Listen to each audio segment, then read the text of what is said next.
Hey, football fans, welcome back to another episode of Lions Latest, the show where we like to gather around and talk about the greatest team in the NFL, the Detroit Lions. I'm your host, Bryan Hanes, and we have some great topics and some updates to talk about today, so let's jump straight into the video. Starting off, we're talking about the guards of Detroit currently. So, Graham Glasgow, one of these big guys, is back at his preferred position at right guard after playing left guard in 2024 this past season. He recently shared his preference for right guard and expressed relief that the returning to the position after having to play left guard due to the Lions signing of Kevin Zeitler last year.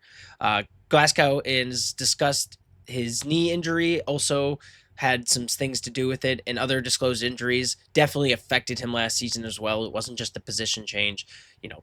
Glasgow is known for kind of having to go back and forth a little bit, but now he's back to where he wants to be, and he showed that kind of relief. He acknowledged that playing left guard was challenging for him, partly due to that knee injury, but his stats should be better this year. Back in the original position gives him a better outlook for the rest of the line as well. Usually when you're playing your preferred position, it's going to also help the rest of the team because you're going to have a little bit more knowledge on that position. You're going to be able to work with your guys a lot more effectively. So I'm excited he's back to where he wants to be. Because of this change, lineman Christian Mahogany will now be starting at left guard most likely. I say most likely, but that's what training camp practices have looked like. That's what it's kind of looking like, for the preseason. And I'm pretty sure Christian Mahogany is going to start at left guard. Me and a lot of other people. He's 6'3", 326 pounds. He's 34 years old, all two-time 24 years old, all-time ACC guard from Boston College. We got him in the 6th round of the 2024 draft. He fell because teams felt that he wouldn't really fit the scheme all that well in the pros, but then we were able to just go grab him, and I think we got an absolute steal on this guy. He's a beast, right? And this was something we talked about last year, but now that he's finally in a starting position, let's talk about him a little bit. He started in 34 games at Boston College. His combine results showed he had a 5.13 second 40-yard dash, a 32.5-inch vertical jump, and a 9.1 broad jump. His playing style, powerful, and he's got a really good interior blocking scheme. Strong run blocker with potential to improve in pass protection, according to the combine. But I think that's what we need on our team, right? Pass blocking is obviously going to be a big deal here with, our new pass game coordinator, John Morton, doing a lot of passing game stuff. So passing protection is going to be huge for us this year. But let's not forget that we do have two of the best running backs in the league, with Jahmyr Gibbs being one of the biggest prospects to become a great, if not all-time running back here. He's got everything he needs, and I think having a good run blocking guard is just going to give him all that much more he needs, right?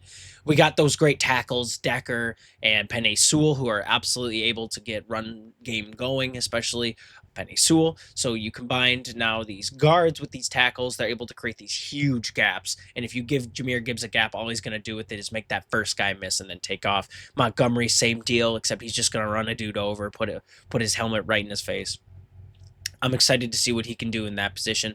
And then also you got to think Jahmyr Gibbs is now going to this kind of more receiver flex kind of deal with John Morton being in this position he's in. So I think it's also worth noting that while Jahmyr Gibbs is going to be big running, the pass protection is going to have to come in handy with Jahmyr Gibbs probably getting some of these quick passes, these Texas routes, wheel routes, stuff like that. So cool to have him there. I think the best thing to look at is his 2023 highlights. He had 12 starts at right guard, no sacks or quarterback hits allowed in his 422 pass blocking snaps. He was an ACC Offensive Lineman of the Week twice, in the week of September 30th and October 21st.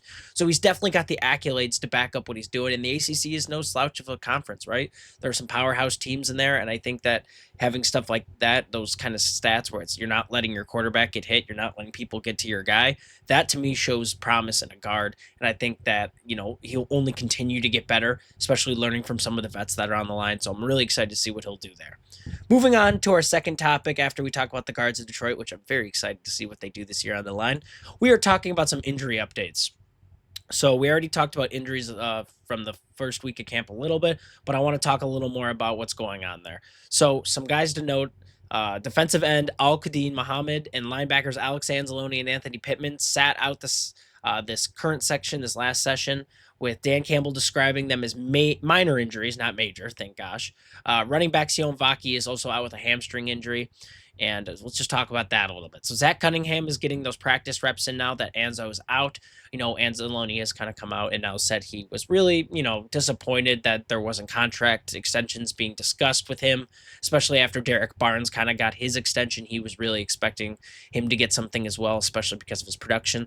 But there's more than meets the eye with this story. He is dealing with an injury currently, so it's not just he's sitting out because he's upset. He is trying to take care of his body and be ready because he does want to play for Detroit.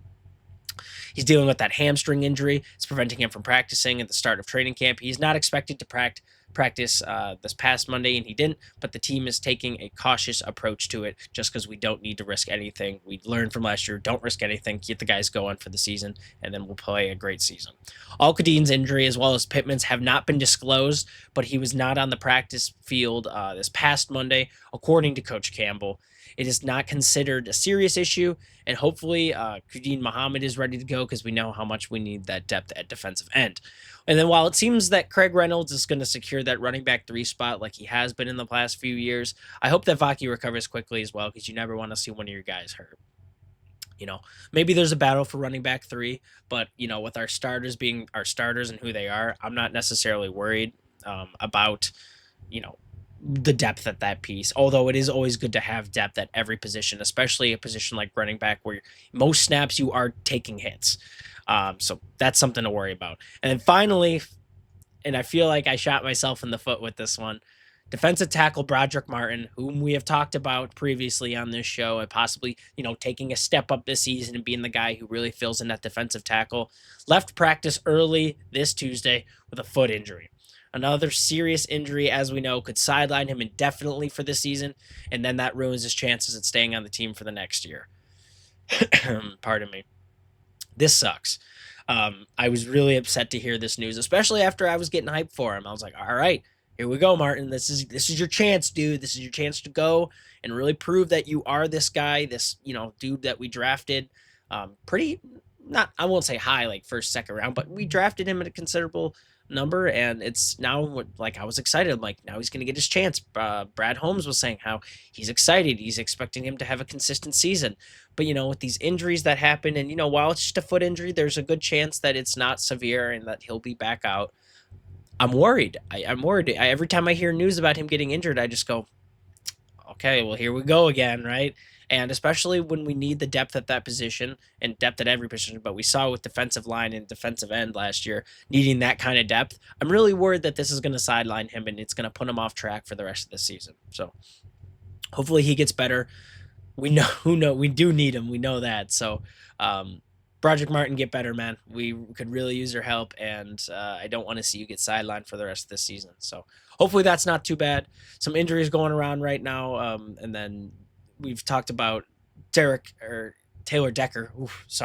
Taylor Decker, who's dealing with that shoulder injury. We do know now that Dan Skipper has been filling in for him at left tackle. Dan Skipper, love that guy, Detroit legend. So good to see that he's getting his reps in as well. And Taylor Decker, like we know, should be back to play for the season. So with that being said, let's move on from injuries. We are talking about training camp for the Corners of Detroit. So while it doesn't seem to be because of injury, that's good. Defensive back DJ Reed has not attended the last 2 practices this week for training camp. It's uncertain why Reed didn't practice as well. I'm not sure. We gave him his contract and all that kind of good stuff. But Dan Campbell didn't mention anything for the veteran amongst the list of players who were not expected to play in the pre-practice media season or media session here during his media session. Reed inked a 3-year, $48 million deal with the Lions in free agency. He was expected to be a top cornerback option for our defense alongside our first pick, Terrion Arnold. In his first practice with the Lions on Sunday, Reed looked impressive. He forced multiple incompletions during his 7-on-7 drills, so it's kind of confusing for me now why he's just out. Is he dealing with something? Is, there's something in his home life going on? Is there an injury we don't know about? Does the coach know about it, right? I'd assume he would. But if you're going to go and practice once and then miss the next 2, especially after you've gotten your money, that worries me a little bit as a fan, as someone who's excited to see him come in. And since he's new to the team, even though he's got that veteran status, I think it's important for him to, play with these guys, to get familiar with the team playing in these scenarios. And, every second counts. seriously, these preseason, pre-preseason moments, even every second counts, and getting to know your guys, kind of having that synergy going. I just need to see that, and I'm worried about that a little bit. Terry Arnold had a great one-on-one rep against wide receiver Amon-Ra St. Brown early in practice that resulted in interception for Arnold. He's looking to get his first one this season. We know that.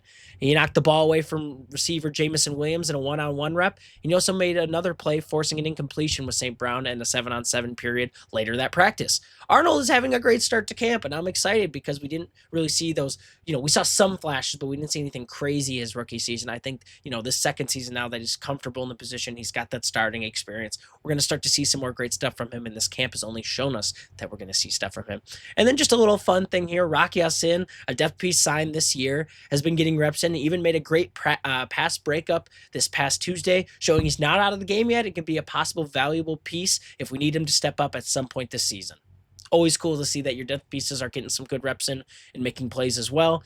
That next man up mentality. Amik Robertson, we've also talked about, has been making plays using his knowledge pre-snap to record multiple tackles for loss during his 7-on-7 scrimmages as well. So really cool. I'm glad to see that our cornerbacks are doing great, producing well in training camp. I just want to make sure TJ Reed comes in and is getting his stuff done. Hopefully it's nothing serious while he's not attending, and we can continue to build a great defensive secondary there. Also, Rock Ya-Sin, also cool to see our next guy ups just, still making plays and doing what we brought them here to do. Just, be the next guy up. So very cool. Hopefully the corners continue to do great stuff there. And then we will move on to our fourth and final topic, talking about the defensive ends during camp. So veteran edge rusher Marcus Davenport, apparently he's been stealing the show during training camp. It's been a rough couple of years for Davenport, as injuries have forced him to miss 28 games the last 2 seasons combined. The Lions are hoping he can regain his form in 2021 when he had 9 sacks in 11 games for the New Orleans Saints. Great stats there. Because when he's healthy, he produces. The issue for us is just he's not ever healthy. That's the problem. Him and Hutch are great in tandem together, but then, 1 or 2 games go by and then he gets out with something. He tears something. And we need that consistency in a player right now. Hutch is moving and practicing. Head coach Dan Campbell is loving what he's been seeing, apparently. Hutch has also taken part in unpadded practices to begin camp and has been taking the right steps to get back to normalcy. Love it. If we're trusting him to do those unpadded practices, it must mean he is getting back to where he needs to be. And then finally, a possible pickup rumor. I know we've talked about Trey Hendrickson on this show before, but now that he hasn't been attending the Cincinnati Bengals training camps, he's in Florida, it seems almost more possible than before, more obtainable. And this is all due to the contract disputes with the Bengals. The front office, I don't know what they're doing. They're not paying the man. He has publicly stated that he will not play in 2025 without a new contract. So while it seems so awesome and so possible now for us to grab him, and it's like, a player like Trey Hendrickson, why not grab him? Here's why we wouldn't, right? The issue is going to be our cap space, right? If we make the trade with him with the Bengals, we'd be giving up serious draft picks. I'm assuming, right? We'd have to be giving up draft picks, maybe some players, but the Bengals would want draft picks to build that defense through the next few years. And then once we have him, I'm sure he doesn't want just a 1-year deal after this season, right? He's going to want a big extension. He's one of those players that is as deserving of one. But we have contracts going into effect. Our cap space isn't that great right now, and signing a guy like him would be taking a huge hit to our cap space. I think right now we got to focus on our guys. Not to say that it wouldn't be a great pickup, right? We got to focus on what's happening next year. We got to look past this year. And cap space is a huge thing for us. We want to make sure that we're able to sign contracts to people who have been playing with us, who want to be playing in Detroit, right? Not just someone who wants to get a better contract somewhere. And I think right now it's just not a reasonable pickup. I think we could absolutely make a trade for him, and he could be an insane pickup for us this year and help us get a lot of wins. But we got to look past this year and see what would end up happening in the next few years. Make sure that we are getting contracts to the guys deserving on our team as well. So with that being said, let me know what you guys think about that, because really it is 50-50 for me. I think it'd be cool to have them, but then obviously we have to think about next year and stuff like that. Give up draft picks. Do we want to give up draft picks? It's always stuff like that, right? Thank you so much for watching today's video. I hope you liked it as much as I liked making it. Make sure you like and subscribe and leave a comment. Let me know what you think about Trey Hendrickson. Would it be reasonable to take him to Detroit? and what you think about cornerback production and where you think DJ Reed's at right now. But thank you guys so much for watching. I'll see you guys in the next video, and you have a great rest of your day.